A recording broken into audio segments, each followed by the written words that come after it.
노래들 중에 빼어난 노래, 이게 아가서입니다. 그래서 아가서는 이 양식이 뭐냐면 시예요. 시, 노래. 여러분 학교 다닐 때 시의 언어에 대해서 배웠던 거 기억나세요? 시의 언어? 제가 국문학을 전공했습니다. 시의 언어는 뭐냐면 비유와 상징이에요. 빗대어서 하는 겁니다. 그래서 시의 언어는 뭐 내 마음은 호수요 하면 마음이 정말 호수야? 이렇게 알아들으시면 안 되고 마음을 호수에 빗대어서 표현하는 거예요. 그러니까 아가서도 그냥 있는 그대로 글자 그대로 받아들이시면 안 되고 아가서에 나오는 내용은 빗대어서 비유적으로 상징적으로 하나님의 어떠함을 표현한 것들이에요. 이해되시죠? 그래서 아가서는요 3000년쯤 전에 솔로몬 왕에 의해서 쓰여진 걸로 알고 있고 솔로몬 왕과 술람미 여인의 사랑의 노래입니다. 그래서 오늘날로 말하면 솔로몬 왕은 신랑 예수님을 뜻하고요. 그리고 술람미 여인은 신부인 나를 뜻합니다. 당신을 뜻해요. 우리를 뜻합니다. 교회인 우리가 신부예요. 맞습니까? 맞죠? 우리 옆에 분에게 한번 마음을 담아서 선포합시다. 당신은 아름다운 신부입니다. 당신은 아름다운 신부입니다. 당신은 정말 아름다운 신부입니다.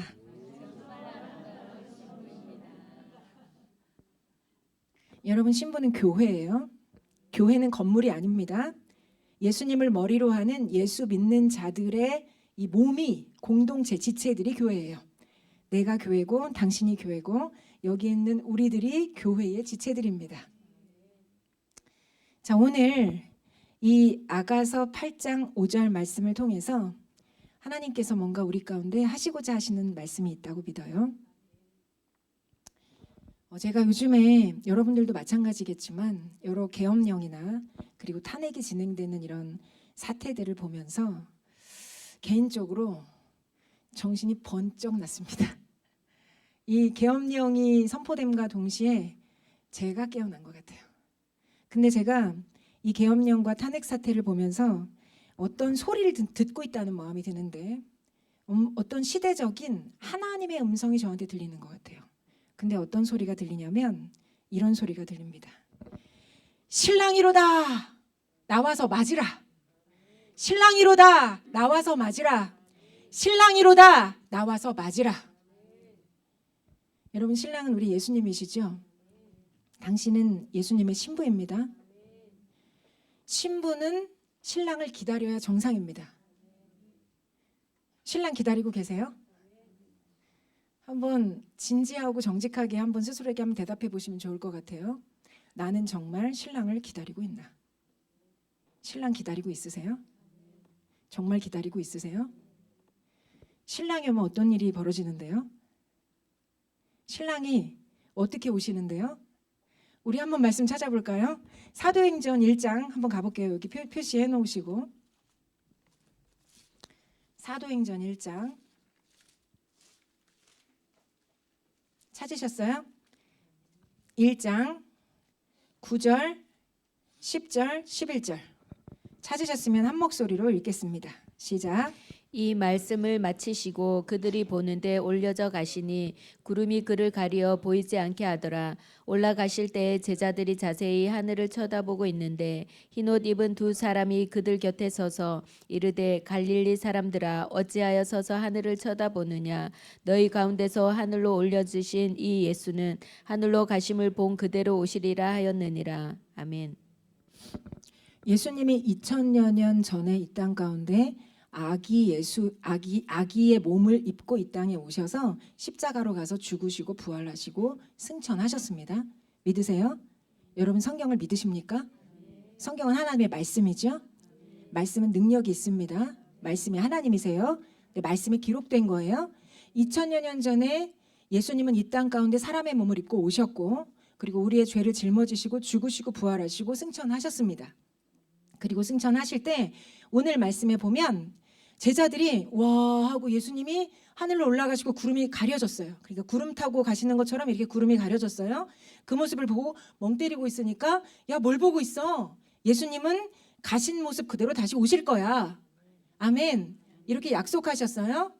그래서 우리는 뭘 기다리고 사는 사람들이냐? 다시 오실 예수님을 기다리고 사는 사람들이에요. 그래서 우리의 이름은 신부입니다. 예수님은 신랑이시고요. 우리는 다시 오실 예수님을 기다리고 사는 신부예요.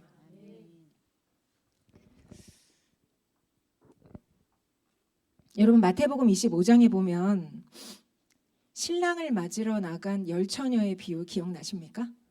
기억나세요? 여러분 이스라엘의 전통적인 결혼에 보면 정혼, 약혼을 한 건요 결혼과 같은 법적 효력이 있어요. 그래서 만약에 약혼을 했어요. 정혼이라고 표현하죠. 정혼을 했는데 신랑이 죽었어. 그러면 이 정혼한 여자는 어떻게 사느냐? 어떻게 살까요? 결혼과 똑같은 효력이 있다고요. 약혼한 상태에서 정혼한 상태에서 아직 합방을 하지도 않았는데 신랑이 죽었어요. 약혼만 했는데. 그럼 어떤 일이 벌어지느냐? 이스라엘의 전통적인 예법에 따르면 이 여자는 그냥 과부로 살아야 돼요. 결혼한 여자랑 똑같습니다. 그래서 이스라엘 사람들은요. 전통적인 결혼법에 의하면 먼저 신랑이 마음에 드는 여자가 있는 그 여자 아버지한테 가서 막대한 지참금을 주고 그 결혼을 약속합니다. 약혼한 거예요. 정혼한 거예요. 그리고는 어떤 걸 하냐면 이렇게 이제 결혼을 약속해요. 결혼을 약속했어. 미안해. 결혼을 약속했어. 약속하고는 이제 제가 신랑이라고 할게요. 제가 신랑이라고 하면 결혼을 약속하고 아버지의 집으로 가요. 신랑이 다시. 그리고 아버지의 집으로 가서 뭘 하냐 하면 이 신부랑 같이 살 집을 짓습니다. 그리고 집을 짓고 한 1년 정도 지나서 언제 갈지, 언제 다시 신부를 데리러 갈지, 언제 가서 다시 혼인할지 얘기해 주지 않아요. 그건 누구만 알까요? 아버지만 알아요. 신랑의 아버지만. 신랑의 아버지의 마음속에만 언제쯤 내 아들을 보내서 다시 이렇게 혼인 잔치를 열어야겠다. 아버지만 알고요. 그리고 나서 아버지가 말씀하시면 이제 신랑이 다시 가요. 그리고 이때 신랑이 갈 때 오늘 우리 마태복음 25장에 나왔던 것처럼 그 열처녀 비유에 나왔던 것처럼 신랑과 함께 같이 이제 신랑과 동승해서 가는 사람들이 외치는데 뭐라고 외칠까요? 신랑이로다 맞으러 나오라 외치는 거예요. 근데 보통 이때 신랑이 그날 그 시를 얘기해 주지 않고 가는데 그때가 보통은 밤이에요. 그래서 마태복음 25장에서도 보면 밤이 깊어지니까 열 처녀가 어떻게 해요? 이렇게 졸면서 자죠. 졸면서 잡니다. 근데 그때 신랑이로다 외쳐요. 여기서 나오는 열 처녀는 신부는 아니고 신부의 들러리들입니다. 들러리의 조건은요. 반드시 혼인잔치에 들어갈 때 등을 들고 가야 돼요. 빛을 들고. 빛을 준비해야 돼요. 근데 여기서 다섯 처녀는 지혜가 있어서 슬기로워서 등과 함께 기름을 준비해서 기름을 계속 에너지를 공급하면서 신랑이 언제 올지 모르니까 신랑을 기다리면서 이 불을 밝히고 있었는데 미련한 다섯 처녀는 등은 가지고 있었지만 기름을 가지고 있지 않았어요. 근데 멀리서 신랑이로다 외치는 소리가 나니까 성경에 보시면요. 이 열 처녀가 다 졸면서 자요. 밤이 깊었기 때문에. 다 잡니다. 근데 그때 신랑이로다 소리에 다 깨어나요. 근데 안타깝게도 미련한 다섯 처녀한테는 기름이 없었기 때문에 기름 좀 나눠줘. 우리도 부족해. 가서 사. 그래서 기름을 막 사러 가요. 그리고 이 슬기로운 다섯 처녀는 기름을 공급하면서 불을 밝히면서 신랑과 함께 혼인잔치에 들어가는 거예요. 그리고 문은 닫힙니다. 열어주소서 해도 열어주지 않아요. 이제 끝난 겁니다. 이게 천국에 대한 비유로 마태복음 25장에 설명되어 있습니다. 여러분 성경에 이 이스라엘의 결혼 예법이 하나님 나라에 하나님께서 다시 오심에 대한 이 모습하고 비슷한 거 아세요? 따라오고 계십니까? 아까 전에 제가 말씀드렸죠. 지참금을 지불하고 정혼하고 나 가서 집 짓고 올게 기다려? 이러고 신랑이 갔어요. 그렇죠? 집으로.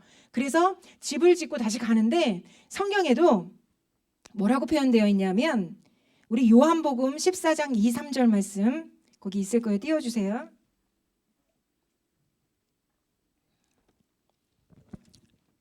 요한복음 14장 2절 3절 끝에쯤에 있어 성준아.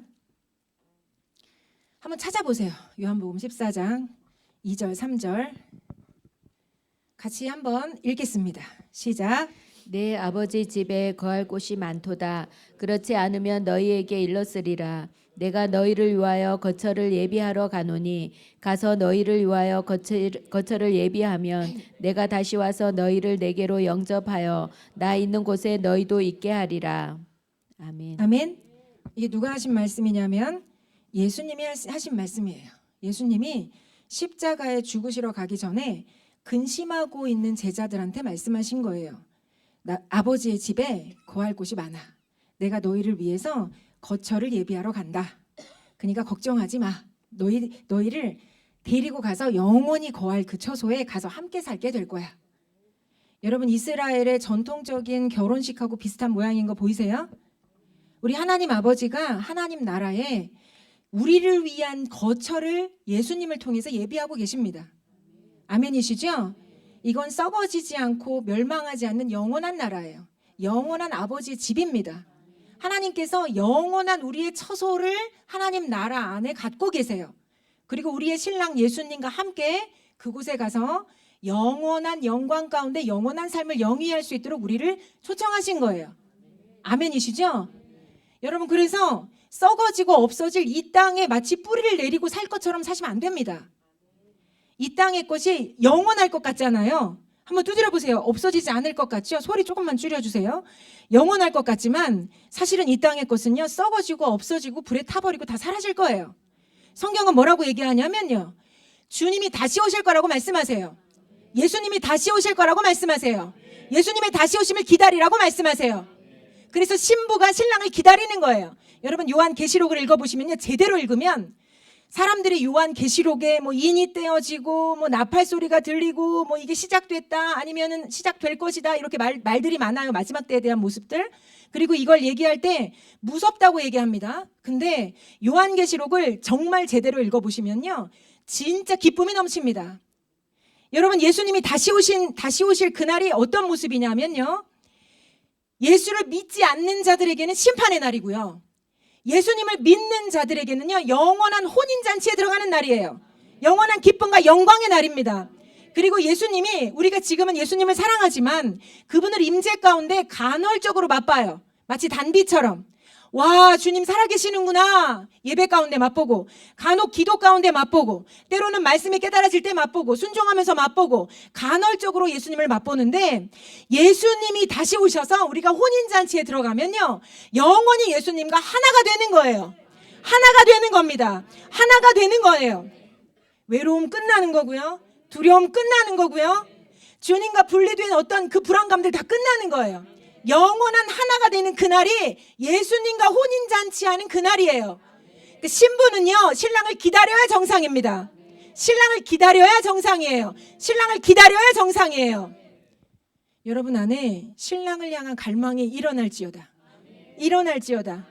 예, 주님, 우리 가운데 신랑을 기다리는 마음을 부어주십시오. 신랑을 기다리는 마음을 부어주십시오. 신랑을 기다리는 마음을 부어주십시오. 신랑을 갈망하는 마음을 부어주십시오. 신랑을 알고자 하고 보고 싶어하는 마음을 부어주십시오. 여러분, 우리가 예수님이 다시 오셔서 영원한 어떤 이 땅에서의 마지막을 맞이하든, 아니면 내가 내 인생이 연한이 다해서 주님 앞에 종말을 맞이하든, 우리는 결국은 끝날을 맞이합니다. 동의가 되시죠? 누구나 죽어요. 그래서 그런 얘기 하잖아요. 지혜자는 이 장례식장에 가고 미련한 자는 잔치집에 간다면서요. 지혜로운 자는 죽음을 생각한다면서요. 맞습니까? 예, 우리가 하나님 앞에 우리의 마지막 날을 생각하면서 살아가는 지혜가 있을 수 있게 축복합니다. 우리가 영원히 살 것처럼 살지 않을 수 있게 축복해요. 그래서 우리가 주님이 오셔서 마지막을 맞이하든 아니면 내 연한이 다해서 종말을 맞이하든 우리는 결국은 마지막을 맞이합니다. 그래서 우리가 그날을 생각하고 하루하루 살아가는 것이 하나님이 우리에게 주시는 지혜라고 믿어요. 지혜라고 믿습니다. 그래서 여러분, 요한계시록 마지막 장에 보면, 마지막 절에 보면 마라나타 주 예수여 어서 오시옵소서, 신부가 신랑을 기다립니다. 마라나타 주 예수여 어서 오시옵소서. 물론 내가 사는 동안 주님이 오실지 안 오실지는 살아봐야 알아요. 내가 사는 동안 주님이 오실 수도 있고 오시지 않을 수도 있어요. 그런데 주님이 내가 사는 동안 오실 것이라고 기대하고 믿고 살아가는 것이 훨씬 건강합니다. 이건 시한부적 종말론을 말씀드리는 게 아니라요, 예수님을 기다림으로 내가 깨어날 수 있어요. 여러분, 신랑이로다라는 외치는 소리를 들으면 나팔 소리를 듣는 거예요. 깨어나는 소리를 듣는 거예요. 아, 주님이 곧 오시겠구나. 그러면 우리가 일상생활, 직업을 다 그만두고 박수치면서 주님을 기다립니다, 이런 뜻이 아니라 나의 삶에 최선을 다해서 하루하루를 살아가지만 주님 안에서 깨어있을 수 있도록 몸부림치는 거예요. 신랑이로다 소리를 듣자마자 주님 앞에 달려가고 주님을 맞이할 준비를 하는 겁니다. 저는요, 우리 한국교회 가운데 하나님께서 이 계엄령과 탄핵 사태를 통해서 주님을 맞이하도록 준비하라고 나팔을 부시는 시간이라고 믿어요. 주님을 기다려야 되는데 이제 본격적으로 실제적으로 주님을 기다리는 한국교회가 준비돼야 될 때라고 믿습니다. 그래서 우리를 하나님께서 새로운 차원으로 지금 부르고 계시고 깨우고 계시는 시간이라고 믿습니다. 그래서 여러분을 주님이 예배자리로 부르셨고 이 예배자리 가운데서 여기에 계신 한 분 한 분을 주님께서 소집하고 계시고 하나님의 군대로 온전히 일어날 수 있도록 부르고 계시는 시간이라고 확신합니다. 쉽게 말하면요, 십자가에서 나의 죄 때문에 죽으시고 부활하신 예수님을 믿는 건 어떤 거랑 같냐면 약혼 반지를 끼는 거랑 같아요. 여러분, 예수 믿으셔서 여기 계신 거죠? 예수님이 나의 죄 때문에 죽으시고 부활하신 거 믿으시죠? 근데 우리가 정혼한 거예요. 예수님을, 나의 죄 때문에 죽으시고 부활하신 예수님을 믿을 때 난 예수님하고 정혼한 겁니다. 근데 이스라엘의 결혼 예법에 따르면 이건 결혼하고 똑같아요. 아멘이시죠? 그래서 우리가 주님을 맛보긴 했어요. 그런데 주님을 간헐적으로 또 맛보지만 영원한 연합을 우리는 기다려야 돼요. 영원한 하나됨을 기다려야 돼요. 그게 다시 오심입니다.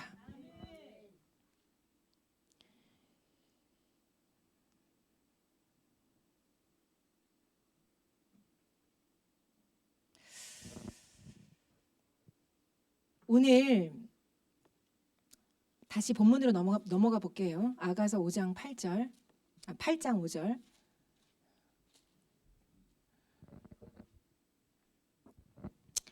저는 아가서 8장 5절 말씀을 통해서 그러면 이때 신랑이로다 나와서 맞으라라고 외치는 시대적인 어떤 이 사인 가운데 하나님이 교회인 우리 신부인 교회가 어떤 모습으로 준비되기를 원하시나, 그게 오늘 아가서 8장 5절 말씀을 통해서 저와 여러분을 깨우시고 부르시고 세워가기를 원하시는 모습이라고 믿어요. 그래서 오늘 아가서 8장 5절을 보시면요, 8장 5절의 이 신부의 모습 다시 한번 읽어볼게요. 시작. 그의 사랑하는 자를 의지하고 거친 들에서 올라오는 여자가 누구인가? 너로 말미암아 내 어머니가 고생한 곳, 너를 낳은 자가 애쓴 그곳, 사과나무 아래에서 내가 너를 깨웠노라. 아멘. 예, 아멘. 무슨 말인지 아시겠어요? 이것만 딱 보시면 여러분, 아가서는요, 아가서를 1장부터 8장까지 공부해 보시고 묵상을 하나씩 하나씩 씹어 먹으면서 해보시면요, 신앙 성장의 영적 단계가 나와 있어요. 실제로 나와 있어요. 묵상하시면서 보시면. 그래서 여러분, 신앙도 나이가 1살, 2살 먹고 유아기, 유년기, 그 다음에 청소년기, 청년기, 장년 이렇게 커가는 것처럼 우리의 신앙도 그렇게 커갑니다. 신앙생활에 성장이 있어야 신앙생활이 재밌어요. 근데 다만 다른 건 우리가 1년이 지나면 떡국 먹고 1살 먹지만 영적인 나이는 1년이 지난다고 떡국 먹고 1살 먹지 않아요. 영적인 나이는요, 순종하면서 자라가는 거기 때문에 처음 된 자가 나중되고 나중된 자가 먼저 됩니다. 그래서 늦게 온 사람인데 갈망과 영적인 식욕이, 그리고 순종하려는 이 중심과 열정이 어마어마해. 그러면 이 사람이 어쩌면 30년 이상 신앙생활한 당신보다 더 빨리 클 수 있어요. 아멘. 아멘이십니까? 할렐루야. 그래서 영적인 성장은요, 믿음과 갈망의 수위에 따라 결정됩니다. 그래서 아가서를 보시면요, 아가서 1, 2장을 보면, 우리 1, 2장을 한번 살짝만 넘겨볼까요? 1, 2장을 보면 이 아가서의 이 신부의 모습이 어떤 모습으로 나와 있냐면요, 주님과의 사랑에 빠져서 달달하고 달콤한 그 사랑을 누리는 모습으로 나와 있어요. 뭐 2장 3절 같은 거 보면 뭐 남자들 중에 나의 사랑하는 자는 수풀 가운데 사과나무 같구나. 내가 그 그늘에 앉아서 심히 기뻐하였고 그 열매는 내 입에 달았도다. 그가 나를 인도하여 잔치집에 들어갔으니 그 사랑은 내 위에 깃발이로구나. 이 잔치집이라는 건요, 영적인 잔치집, 쉽게 말하면 말씀의 계시가 어마어마하게 깨달아져서 하나님의 사랑이 듬뿍듬뿍 내 삶에 부어지는 그런 상태를 말씀하시는 거예요. 그러니까 요때 신부는 이제 여러분이 생각하실 때 신앙생활을 막 시작하셔서 막 처음 사랑 기억나시죠? 처음 사랑 다 있으시잖아요. 그래서 기도만 하면 응답돼. 와, 하나님이 이렇게 날 사랑하셔. 하나님이 이렇게 날 기뻐하셔. 와, 신난다. 이렇게 신앙생활을 막 이 맛을 보면서 맛있게 신앙생활을 할 때, 그때가 바로 요 아가서 1, 2장입니다.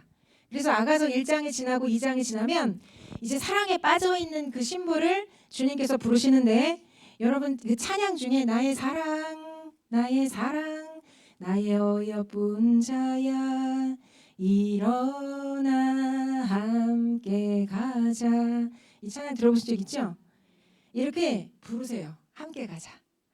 바위 틈 은밀한 곳에 숨어있는 나의 사랑, 나의 어여쁜 자야, 나랑 같이 가. 너 은신처에서 너의 익숙한 삶의 방식에서 나와서 나랑 같이 가자 하고 부드럽게 우리 주님이 신부를 찾아가셔서 손을 내밀고 손을 잡아 손을 잡아 손을 잡아 이러면서 끌고 자꾸 나가려고 하시는 시간이 아가서 2장이에요. 그리고 나서 신부가 이제 요때 반응을 잘 안 합니다. 반응을 잘 안 하고 민기적 거리다가 주님의 임재와 사랑이 싹 떠나버려요. 여러분 우리가 1년 365일 막 뜨끈뜨끈 달콤달콤 막 너무 막 이렇게 그럴싸한 뜨거운 주님의 사랑 가운데 늘 젖어 살면 너무 좋겠지만, 어떤 때는 주님의 사랑과 은혜가 나를 방문하셔서 확 적셔 있고 너무 뜨겁고 달달하고 좋은데, 어떤 때는 뭔가가 이렇게 싹 임재가 거친 것 같고 마음이 너무 냉랭하고 건조하고 메마르고 주님이 어디 계신가 마치 이 소경이 이렇게 더듬어서 찾는 것처럼 주님 어디 계세요 이렇게 찾는 시간들이 있잖아요. 그런 것처럼 2장에서 신부가 나랑 같이 가자라고 주님이 자꾸 이렇게 권면하실 때 민기적 내 생각대로 내 익숙한 방식대로 반응하지 않던 신부가 주님의 임재를 놓쳐요. 그리고 나서 3장으로 가면 그때부터 이제 신부가 놓친 하나님을 찾기 시작해요. 하나님의 임재를 찾아 나서기 시작하면서 주님을 막 찾는데 마치 1, 2장의 신부의 모습은 어떤 모습하고 같냐면 주님 정말 사랑해요. 주님 너무 좋아요. 주님 너무 좋은데 나한테 이것저것 하라고는 하지 마세요.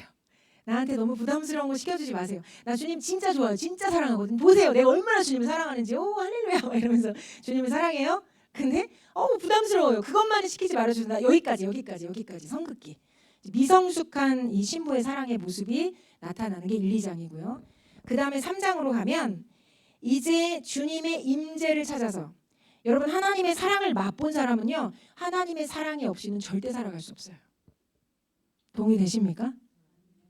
하나님의 이 달콤한 사랑, 주님의 위로, 주님의 어떤 사랑의 터치 이런 걸 맛본 사람은요 하나님의 사랑이 싹 거친 그 냉랭한 느낌, 그 건조한 느낌, 더 이상 하나님이 뭐라고 말씀하시는지 알 수도 없고 들리지도 않는 이 답답한 상태 견딜 수가 없어요. 그러면 그때부터 뭐 하느냐? 주님의 임재를 찾아 나섭니다. 우리 아가서 3장에서는요 이제 신부가 주님의 임재를 찾아 나서요. 그리고 자기 힘으로 안 되니까 가다가 이제 여기 성 안을 순찰하는 순찰자들을 만나는데 이들이 사역자들이고 중보자들입니다. 이들을 만나서 나의 사랑하는 주님이 어디 계신지, 주님을 어떻게 하면 만날 수 있는지, 어떻게 기도하면 만날 수 있는지, 어떻게 순종하면 만날 수 있는지, 어떻게 예배하면 만날 수 있는지 이것들을 질문하면서 주님을 찾아 나서는 여정이 아가서 3장입니다. 그리고 아가서 4장으로 가면요 여기서 이제 어떤 일이 벌어지냐면 이 더 깊은 차원의 십자가를 깨닫는 일이 벌어져요. 십자가를 계시적으로 더 깨닫고요. 그리고 조금 더 성숙한 어떤 이 자리로 나아가서 이 신부가 내 삶에 이런 주님을 만났어 라고 간증하는 일들이 아가서 4장에서 일어납니다. 그리고 아가서 5장으로 가보면요 예기치 않은 어떤 연단 과정을 통해서 더 성숙한 단계로 이 슐라미 여인 신부가 들어가고요. 그리고 6장으로 들어가면 이제 그 영적 전쟁을 배우기 시작해요. 하나님의 군대로 일어나서 마하나임의 춤추는 신부로 일어나서 영적 전쟁을 배우기 시작하고, 7장으로 들어가면 이 영적 전쟁 이후에 열매를 맺고 응답을 받는 삶으로 들어가고요. 그리고 오늘 8장으로 들어가면요. 성숙한 경지에 이르러서 주님과 연합된 하나된 삶을 누리는 과정으로 들어온 게 오늘 아가서 8장입니다. 잘 따라오고 계십니까? 쉽게 말하면요. 아까 제가 아가서 2장을 말씀드렸는데 같이 가자 할 때도 민그적 거리고 나 나가기 싫어요. 나 여기까지 했으면 되죠. 뭘 더 순종하라고 하세요. 이랬던 신부가, 그 미성숙했던 신부가 8장에서 오늘 8장에서 보면 오늘 8장 5절에서 보면 그의 사랑하는 자를 의지하고 거친 들에서 올라오는 여자가 누구인가 이렇게 시작을 하거든요. 다시 말하면요. 이제 신부는요. 혼자만의 공간에 있거나 혼자만의 방식에 머물러 있거나 예수님을 떠나서 나만의 삶만을 주장하고 나만의 자리에만 있는 게 아니라 신랑 되신 예수님을 완전히 전폭적으로 의지하는 삶의 자리로 들어가요.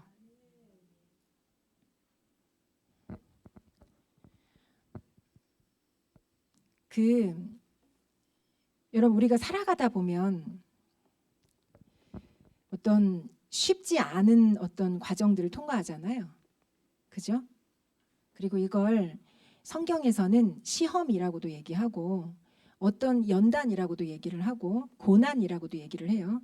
그래서 시편 23편에 보면 내가 사망의 음침한 골짜기로 다닐지라도 해를 두려워하지 않을 것은 주께서 나와 함께 하심이라. 주의 지팡이와 막대기가 나를 안위하시나이다. 이렇게 말씀해요. 사망의 음침한 골짜기가 있습니다. 그리고 쉽지 않은 시간들을 통과해요. 하나님이 우리를 사랑하시는 방식은요. 온실 속 화초 방법이 아닙니다. 그냥 너 앉아 있어. 내가 다 해줄게. 내가 널 사랑하니까 네가 필요한 먹을 거, 네가 필요한 공급, 네가 필요한 돈, 네가 기도하는 대로 다 갖다 줄게. 다 갖다 바칠게. 이게 하나님의 사랑 방식이 아니고요. 하나님의 사랑 방식은요. 우리를 어쩌면 비바람이 몰아치는 어떤 이런 노면 느낌 그대로 느껴지는 바깥에 우리를 그냥 이렇게 어떤 순간에는 던져두세요. 사망의 음침한 골짜기처럼.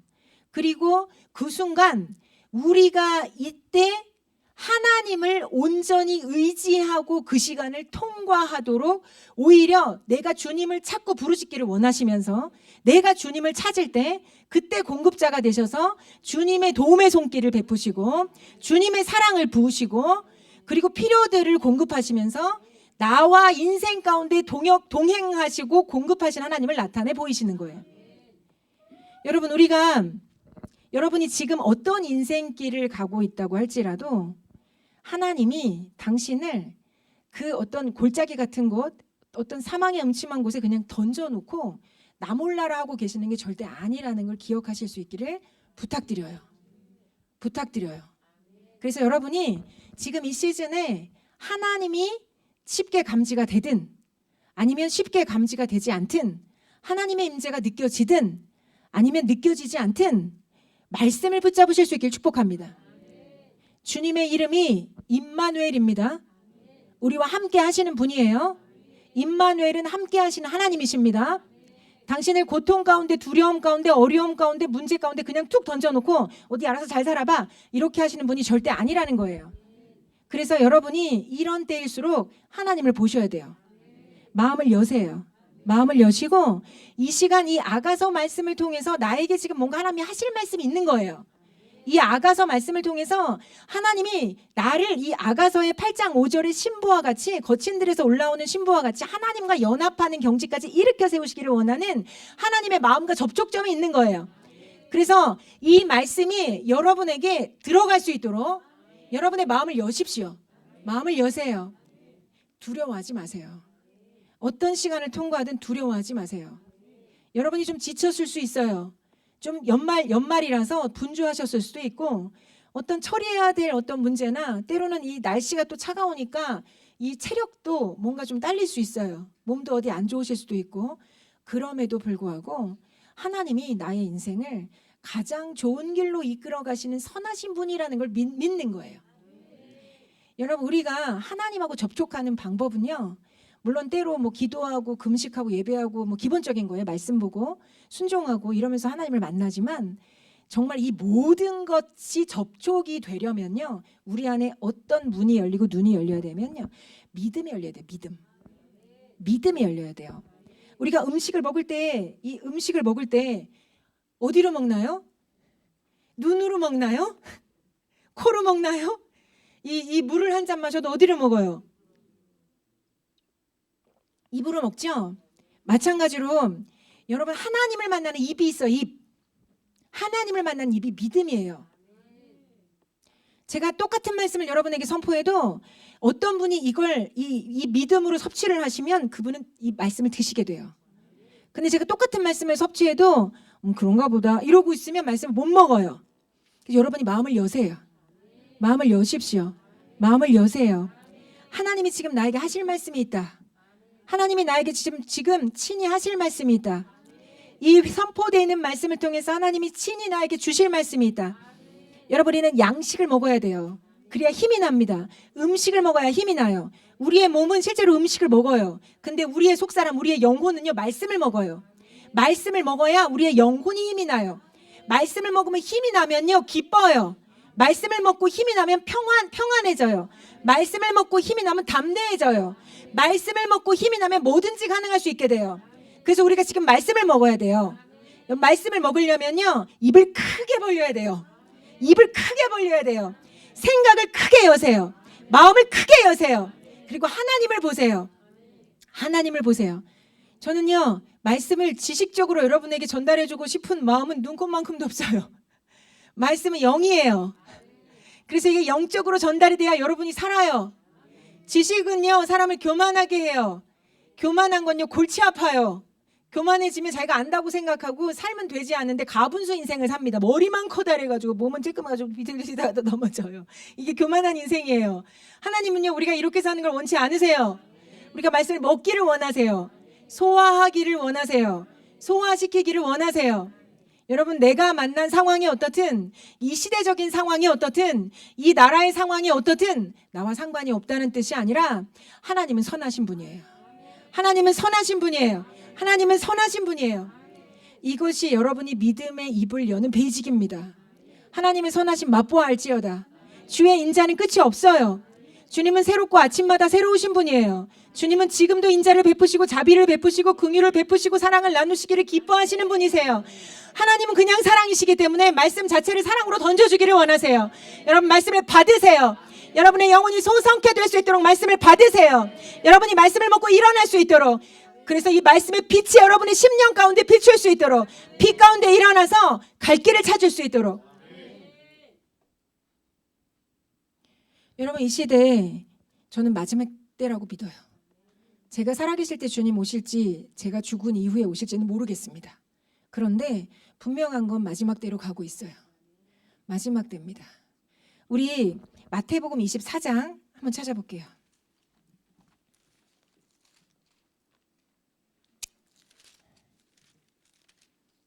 마태복음 24장 3절.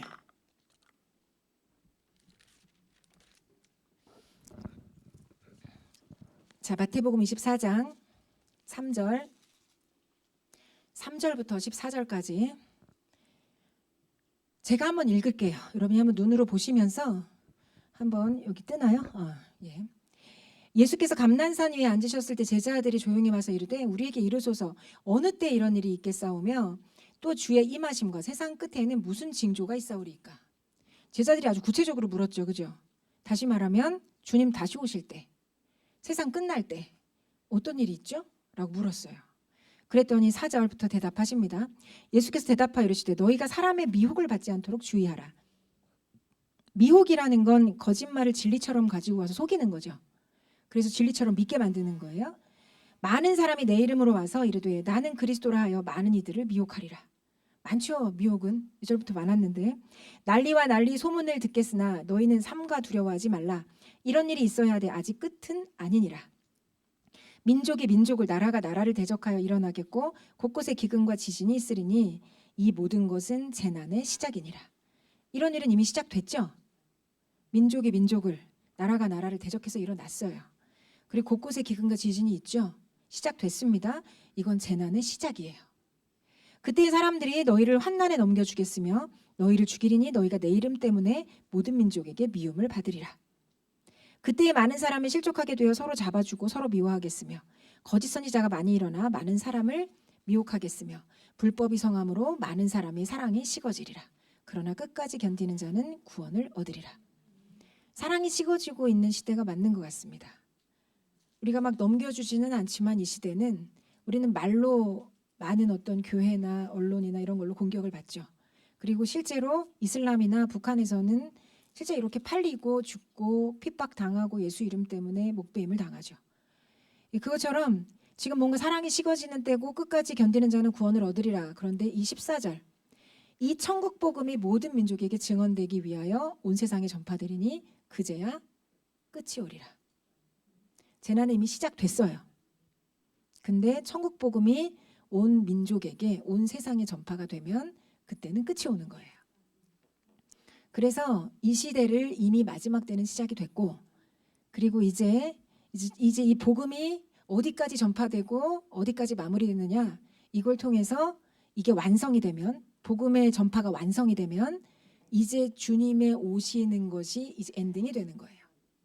그리고 그 중요한 그림 중에 하나 복음이 전파되는 중요한 그림 중에 하나가 복음 통일입니다. 자유 통일이에요. 여러분 북한이 우리나라 선조들이 우리나라 믿음의 선배들이 어떻게 우리나라를 헌신하고 기도했냐면 우리나라 선교 대한민국으로 헌신하고 기도했죠. 그래서 제가 숫자는 기억이 안 나네요, 목사님. 우리 뭐 몇만 선교사? 10만인가요? 100만? 뭐 아무튼 그 많은 선교사들을 보내겠다고 약속을 하고 아직 제가 알기로는 이걸 다 지키지 못했던 것 같아요. 못한 것 같습니다. 그리고 지금 이제 남북은 분단이 돼 있고 이런 식으로 이제 진행이 돼가고 있는데 저는 하나님이요 이 우리의 서원과 우리의 어떤 이 유업을 기억하고 계시다고 믿어요. 그래서 지금의 이 계엄령이나 탄핵 사태가 어쩌면 산고를 앓고 있는 산통의 시작은 아닐까 그런 마음이 들어요. 그래서 하나님께서 뭔가 이걸 통해서 우리 민족적으로 우리 나라적으로 뭔가를 준비시키시면서 통일을 준비하시고 그리고 이 통일을 통해서 하나님께서 뭔가를 하시고자 하시는 그 움직임을 이 마치 뱃속에 가진 통이 시작이 되면 태아가 금방 태어날 거를 느끼는 것처럼 어떤 사인이 시작되는 것처럼 하나님께서 우리의 민족적으로 우리 나라 가운데 지금 뭔가를 말씀하고 계시는 시간이라고 믿는다고요. 그래서 지금 이때 우리가 어떤 모습으로 서 있어야 되는가는 너무 중요합니다. 지금 이때 교회인 우리가 어떤 모습으로 하나님 앞에 서 있어야 하는가는 너무나 중요해요. 그리고 그 모습을 모델링하는 그 모습이 저는 오늘 아가서 8장 5절의 모습이라고 믿어요. 아가서 8장 5절에 보시면 다시 한번 볼게요. 본문. 그의 사랑하는 자를 의지하고 거친 들에서 올라오는 여자가 누구인가? 사랑하는 자를 의지하는 거예요. 주아야 앞으로 한번 나와봐. 빨리 나와봐. 여러분 의지하는 거는요. 여러분 의지하는 건 이렇게 하는 거예요. 이렇게 가볍지? 엄청 가볍지? 가봐. 의지하고 가는 거 너무 빨리 가면 안 되지. 이렇게 같이 가는 거예요. 자 여러분 우리가 여기 지금 이 술람미 여인 신부인 교회인 이 여인이 어떤 모습으로 신랑과 함께 올라와야 되냐면 사랑하는 자 신랑이에요. 예수님이에요. 예수님을 의지하는 모습으로 함께 걸어야 돼요. 여기서 거친들에서 올라오는 그 여자는 누구인가? 저는 거친들이 세상이라고 생각하고요. 지금 여러분과 함께 읽었던 마태복음 24장이 거친들의 모습이라고 믿습니다. 뭔가 자기를 사랑하고 돈을 사랑하고 성공하기 위해서 뭔가 이 사람을 팔아먹는 뭔가 이 범법자도 이 정치계에 그냥 그대로 그냥 있고 사람들이 뭔가 손을 들어주는 이런 뭔가 양심이 점점 무디어져가는 이런 시대, 이런 시대적인 모습이 저는 이게 뭔가 이 말세지말의 모습이고 거친들의 모습이다 이런 마음이 들어요. 거친들은요 원어적으로 보면 광야입니다. 광야인데 물론 우리의 훈련 장소고 뭔가 광야에서는 이 물이나 이 생명의 어떤 공급처를 가질 수가 없잖아요. 그런 것처럼 뭔가 힘든 장소예요. 그런데 이 시대 사랑이 식어지고 있고 그리고 뭔가 마지막 때 일어나는 이런 어떤 모습을 가진 이 시대가 거친들인데 신부가 이 거친들에서 올라와야 돼요. 세상 가운데 그냥 흡수가 돼서 들어가서 세상의 풍조를 따라 사는 게 아니라 마치 연어가 물살을 거슬러서 올라가는 것처럼 신부는요, 하나님의 방식을 옷 입고 물살을 거슬러 올라가야 돼요. 그리고 신부는 사랑하는 자를 의지해서 거친들에서 올라오는 겁니다. 완전히 주님을 의지하는 전폭적인 신앙생활로 들어가는 거예요. 로마서 8장 14절 말씀 한번 찾아볼게요. 로마서 8장 14절 있을 거예요. 한번 띄워주세요.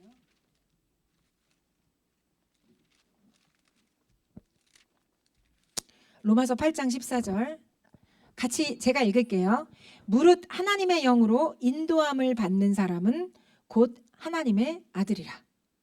각자 찾아보세요. 성경책으로. 로마서 8장 14절 무릇 하나님의 영으로 인도함을 받는 사람은 곧 하나님의 아들이라. 여기서 아들은 헬라어로 휘오스라는 단어를 써요. 여기 보시면 헬라어로 휘오스라는 단어를 쓰고요.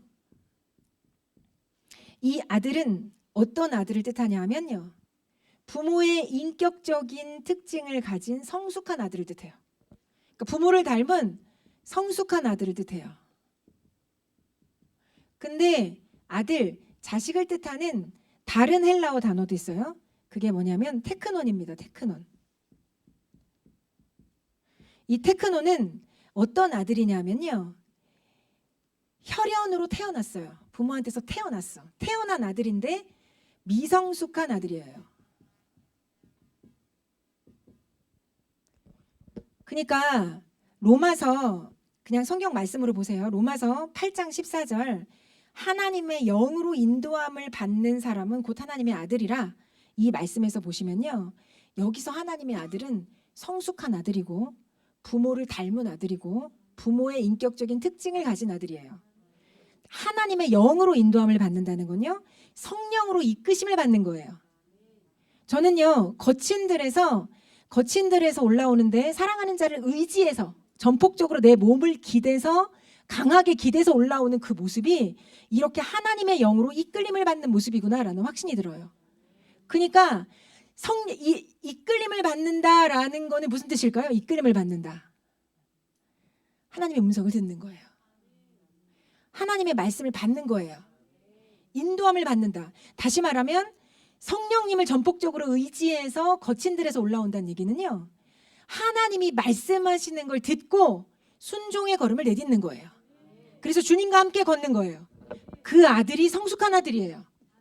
그래서 하나님의 영으로 인도함을 받는 그들은 곧 하나님의 아들이 되는 거예요. 그러니까 이 시대에 하나님께서 신부인 우리를 어떤 모습으로 준비하길 원하시느냐? 성령의 이끌림을 받는 하나님의 아들로 세우시길 원하세요. 주님과 친밀한 관계를 누리는 주님의 신부로 세우기를 원하세요. 하나님이 뭐라고 말씀하시는지를 듣고 행하는 하나님의 거룩한 신부로 저와 여러분을 부르시는 거예요. 그때 이 세상, 말세지말로 가고 있고 세상의 법대로 이 무법한 것처럼 움직여가고 있는 이 세상의 흐름을 거슬러 갈 수 있게 되는 거예요.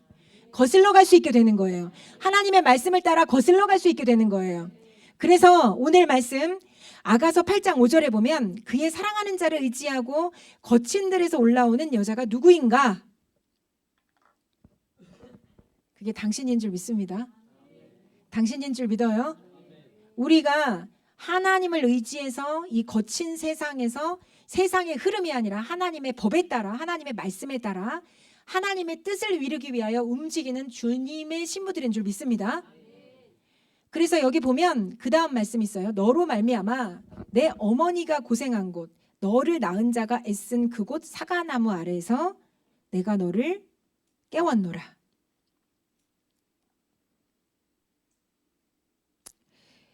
사랑하는 자를 의지하고 세상의 흐름을 거슬러서 성령의 이끌림을 받는 삶으로 들어오려면요, 먼저 뭐가 돼야 되냐면요, 이 뒤에 나오는 말씀처럼 깨어나야 돼요.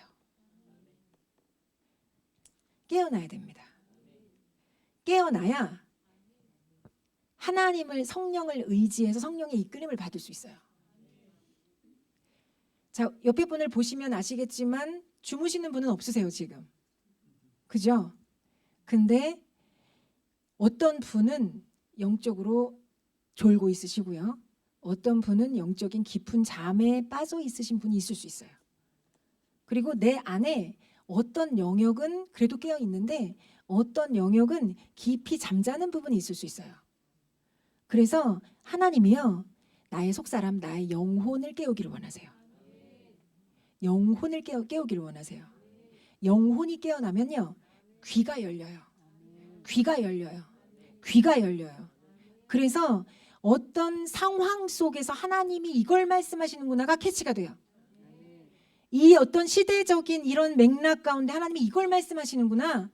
우리 가정 상황을 통해서 하나님이 이걸 말씀하시는구나. 어떤 이 가정 안에서의 어떤 이 충돌이나 부대낌을 통해서 하나님이 이걸 말씀하시는구나. 저 지체의 저 행동을 통해서 하나님이 이걸 말씀하시는구나. 하나님의 음성이 들려요. 깨어나면 들려요. 근데 깊이 잠들어 있다고 생각해 보세요. 옆에서 떠드는 소리가 안 들릴 수 있어요. 깊이 잠들면 안 들려요. 근데 깨어 있으면 들려요.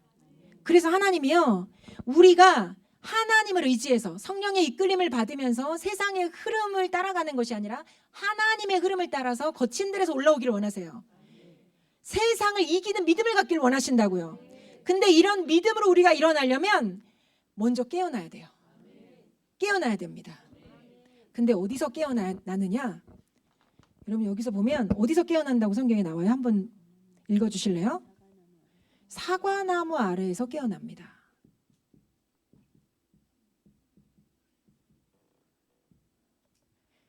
사과나무 아래. 사과나무 아래. 우리 그 아가서 3장, 아가서 2장으로 가볼게요. 2장 3절.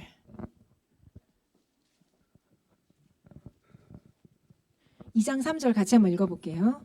시작. 남자들 중에 나의 사랑하는 자는 숲을 가운데 사과나무 같구나. 내가 그 그늘에 앉아서 심히 기뻐하였고 그 열매는 내 입에 달았도다. 아멘.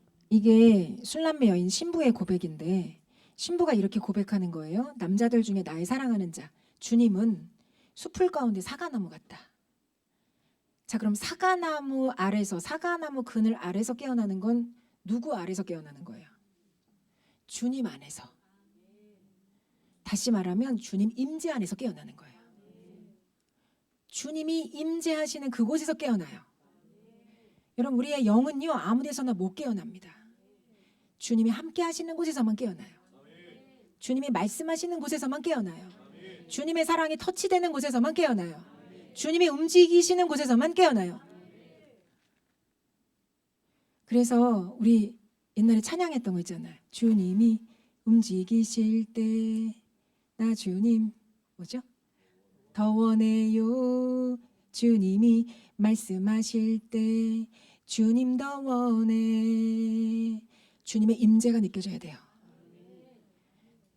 그래서 우리가 사랑하는 자를 의지해서 거친 들에서 올라와서 이 시대를 분별하고 이 시대 가운데 서서 하나님의 사인을 듣고 그리고 하나님 앞에 반응하려면요, 임재 가운데 들어가야 돼요. 오늘날 그래서 우리가 되찾아야 되는 거 더 깊이, 그리고 한국교회가 되찾아야 되는 게 뭐냐? 하나님의 임재입니다. 저는요, 이 상황 자체가 하나님의 임재를 회복하라는 하나님의 사인, 첫 번째 사인 같아요. 빵집에 가면요, 가꾼 빵 냄새가 나야 되는 것처럼 교회 공동체에 가면 하나님의 사랑의 임재가 풀어져야 돼요. 그래서 살만 난다. 살겠다. 하나님 말씀하시는구나. 날 사랑하시는구나. 하나님 선하시구나. 하나님이 이렇게 말씀하시는구나. 이게 알아져야 돼요. 임재 가운데 알아져요. 임재 가운데 쉬는 거예요. 임재 가운데 기뻐요. 임재 가운데 생명을 느껴요. 임재 가운데 내가 뭘 먹어요. 임재 가운데 뭘 해야 될지 알겠어요. 임재 가운데 일어나는 거예요. 우리의 영혼이 임재 가운데 다시 살아나는 거예요. 근데 여기 본문 보시면요, 사과나무 아래서 나를 깨웠는데 너를 깨웠어요. 신부예요. 신랑이 신부를 깨운 겁니다. 왕이 술람매 여인을 깨운 거예요. 너로 말미암아 내 어머니가 고생한 곳 너를 낳은 자가 애쓴 그곳 사과나무 아래에서 너를 깨워놓으라. 어머니가 고생한 곳 너를 낳은 자가 애쓴 그곳. 여러분 요한계시록에 보면 어머니는요 여자 교회를 상징합니다. 다시 말하면 하나님의 임재 안에서 내 영혼은 깨어나는데 그 하나님의 임재가 있는 그곳이 어디냐? 교회 공동체예요. 교회 공동체 안에서 그 하나님의 임재가 오시면 그때 여자는 깨어납니다. 그리고 그때 그 임재 가운데 영혼이 살아나면 영적인 오감이 살아나고 하나님의 음성을 듣게 돼요. 그리고 하나님의 음성을 들으면요, 듣고 움직이는 게 하나님의 영으로 인도함을 받는 삶이에요. 성령의 이끄심을 받는 삶이에요. 하나님이요 교회를 이렇게 부르십니다. 그래서 여기 내가 이 시대 가운데 하나님이 지금 뭘 말씀하시는지, 혹은 나 개인, 나 가정, 내가 처한 상황, 환경, 일터, 이런 상황 가운데 하나님이 뭘 말씀하시는지 알고 싶다, 듣고 싶다, 그리고 하나님의 뜻에 따라 살고 싶다. 그러면 임재 장소로 가셔야 돼요. 그리고 그 임재는 어머니가 고생해서 신부를 낳는 곳이에요. 교회입니다. 교회 공동체 안으로 더 깊이 들어가셔야 돼요. 그래서 우리가 예배하죠. 전 이런 마음이 들어요. 개인 예배 할 수 있어요. 개인 기도도 할 수 있어요. 우리가 밤마다 모여서 기도하지만 사실은 여기는 기도 골방이죠. 우리가 문이 닫혀 있지는 않지만 다 각자 개인적으로 기도하니까. 그런데 공적인 예배가 있어요. 공적인 예배. 그리고 함께하는 기도가 있습니다. 개인적인 골방의 기도 너무 중요합니다. 그리고 이때 하나님이 특별히 또 임재하시고 만나주세요. 그런데 함께 예배하잖아요. 마치 제가 개인적으로 예배할 때 하나님이 나에게 어떤 파란 어떤 임재로 오신다. 색깔이 있는 건 아니겠지만, 근데 우리가 공동체적으로 예배한다. 그럼 하나님이 다채로운 색깔, 아주 색색이 무지개 색깔의 임재로 오시는 거예요. 그리고 이때는요, 두 사람이 내 이름으로 모인 곳에 내가 그들과 함께 하겠다고 약속하셨거든요. 그리고 모이기를 힘쓰라고 말씀하셨어요. 모이는 걸 패하지 마라 말씀하셨어요. 그러니까 공동체, 교회가 공동체, 예수의 이름으로 모인 곳에는요, 남다른 임재가 풀어져요. 그래서 오늘 아가서 8장 5절도 아예 탁 깨놓고 뭐라고 얘기했냐면, 사과나무 아래에서 내가 널 깨웠어. 근데 그 사과나무가 어디냐? 어머니가 고생해서 널 낳은 곳이야. 그곳 바로 교회 공동체 안에 그 깊숙한 그 몸 안에 들어가면 그곳에서 네가 나의 임재를 만날 거야. 그곳에서 예배할 때, 그곳에서 함께 기도할 때, 그곳에서 함께 나의 이름을 부를 때, 그때 나의 임재가 그곳 가운데 풀어질 거야. 그리고 그때 너의 영혼이 깨어나고 내 영광이 깨어나는 거예요. 내 영광아 깰지어다. 비파야 수금아 깰지어다. 내가 새벽을 깨우리로다. 주님의 형상이 내 안에 있어요. 맞죠? 내 영혼 안에 주님의 형상이 있어요. 그리고 이 주님의 형상은 주님을 닮았기 때문에 내 형상 안에 하나님의 영광이 숨어 있어요. 내 영광이 깨어나는 거예요. 하나님의 영 때문에 깨어나는 거예요. 하나님을 닮았기 때문에 깨어나는 거예요. 어마어마한 잠재력이 있어요. 우리 안에는 하나님의 아들들이기 때문에 어마어마한 잠재력이 있어요. 근데 이게 언제 깨어나느냐? 하나님의 음성을 들을 때. 하나님의 음성을 들을 때. 내 음성을 들을 때가 오나니 곧 이때라. 누구든지 내 음성을 듣는 자는 살아나리라. 요한복음 5장 말씀하셨죠? 하나님이 진짜 말씀하시면 사랑한다, 심령이 울려버리면요, 통곡이 터져요. 내가 너와 함께한다. 별거 아니죠? 근데 마음에 부딪혀 오면요, 마치 막 든든한 음식을 먹은 것처럼 든든해집니다. 담대함이 부어져요. 평강이 와요. 하나님의 음성이 힘이에요. 하나님의 말씀하시면요, 다른 차원의 영적인 회복이 일어나요. 내 영혼 가운데 다른 터치가 일어나기 시작해요. 마치 움직이지 않았던 생명을 하나님의 이 말씀 한마디로 탁 치시면서 움직이기 시작해요. 생명이 움직이기 시작해요. 창세기 1장에요. 땅이 혼돈하고 공허함에 흑암이 깊음 위에 있고 하나님의 영은 수면 위에 운행하시니라. 혼돈과 공허, 캄캄해요. 아무것도 없어요. 질서가 없어요. 근데 하나님이 이르시되 빛이 있으라 함에 빛이 있었고. 이게 하나님의 말씀의 힘이에요. 말씀이 풀어지고 말씀이 선포가 되잖아요. 그러면 이 말씀 앞에 만물이 순종합니다. 만물이 복종합니다. 하나님의 말씀이 선포되면요, 그때부터 모든 창조물들이 움직이기 시작해요. 피조물들이 움직이기 시작해요. 하나님의 말씀이 선포되면요, 그 안에서 모든 것들이 복종해서 움직이기 시작해요. 하나님의 말씀 가운데, 그 임재 가운데 풀어진 하나님의 말씀이 있으면요, 우리의 영혼이, 내 세포가 그 말을 들어요. 하나님의 음성을 들어요. 그리고 다쳤던 것들이 살아나고 회복되기 시작해요. 일어나요. 그래서 이 내 영 가운데 하나님의 말씀이 흡수해 들어오면 피곤이 거칩니다. 실제로 내 육체도 피곤이 거쳐요. 연약함도 거쳐요. 내 영혼이 잘된 같이 범사가 잘되고 강건하기를 하나님 원하신다고 하셨잖아요. 마찬가지로 진짜 내 영혼이 음식을 먹기 시작하고 양식을 먹기 시작하면요, 회복이 일어납니다. 제가 몇 차례 간증했었잖아요. 제가 디스크 때문에 10년 전에 이러고 살았어요. 한 달간. 근데 제가 아침 저녁으로 30분 이상씩 계속 선포했습니다. 내 말을 선포한 거예요. 근육과 뼈는 정상으로 돌아올지어다. 허리의 통증은 사라질지어다. 물론 예수의 이름을 믿고 한 겁니다. 예수의 이름으로 내 근육과 뼈는 정상이 될지어다. 선포했어요. 그러면 이렇게 해서 움직일 수 없었던 허리가 점점점 펴집니다. 30분 선포하고 나면 이제 살겠네. 그리고 다시 일상으로 돌아가면 다시 이렇게 꼬부랑 할머니가 됐다가 젊어졌다가 할머니가 됐다가 젊어졌다, 이렇게 한 달을 살았습니다. 그런데 점진적으로 좋아지더니 완치가 됐어요. 뿐만 아니라 제가 말씀드렸잖아요. 옛날에 기부스 해가지고 못 걸을 때도 기부스 풀어라. 그래서 기부스 풀고 걸었는데 완치가 됐어요. 70% 정도 좋아지고 계속 믿음으로 선포하고 갈 때 완치가 됐습니다. 병원에서 못 고치는 병을 하나님은 고쳐주십니다. 하나님이 고쳐주세요.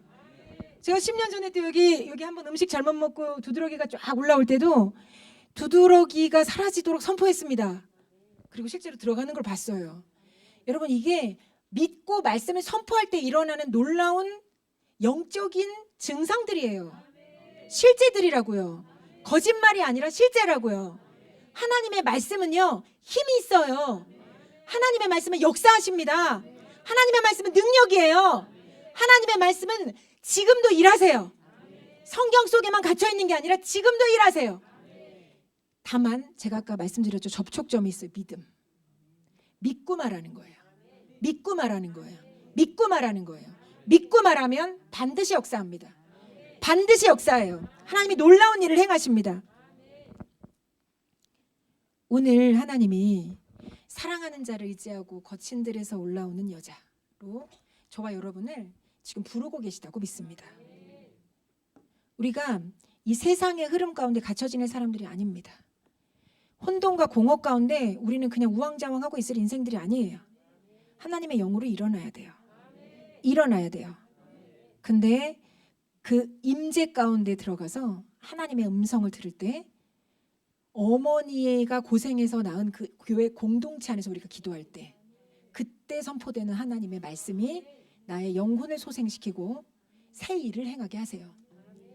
그러려면 우리가 뭐 해야 되느냐? 기도하면 됩니다. 함께 예배하면 됩니다. 우리 마지막으로 요 말씀들 찾고 같이 기도할게요. 그 마태복음이랑 그 기도에 대한 말씀 있잖아, 성준아. 그 말씀 같이 한번 쫙 띄워줄래? 마태복음, 누가복음,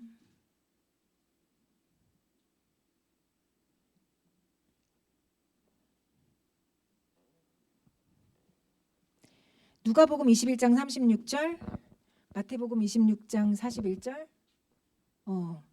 한번 읽겠습니다. 시작.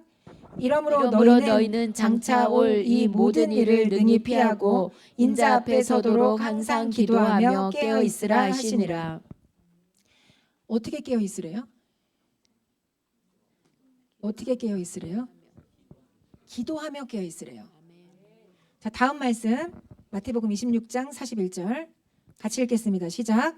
시험에 들지 않게 깨어 기도하라. 마음에는 원이로되 육신이 약하도다 하시고. 어떻게 깨어 있으래요? 시험에 들지 않게 깨어 기도하래요.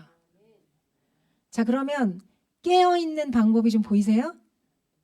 자, 우리 에베소서 6장 18절 같이 읽겠습니다. 시작. 모든 기도와 간구를 하되 항상 성령 안에서 기도하고 이를 위하여 깨어 구하기를 항상 힘쓰며 여러 성도를 위하여 구하라. 구할 때 어떻게 구하래요? 깨어서 구하래요. 깨어서 구하래요. 깨어서 기도하고 깨어서 구하래요.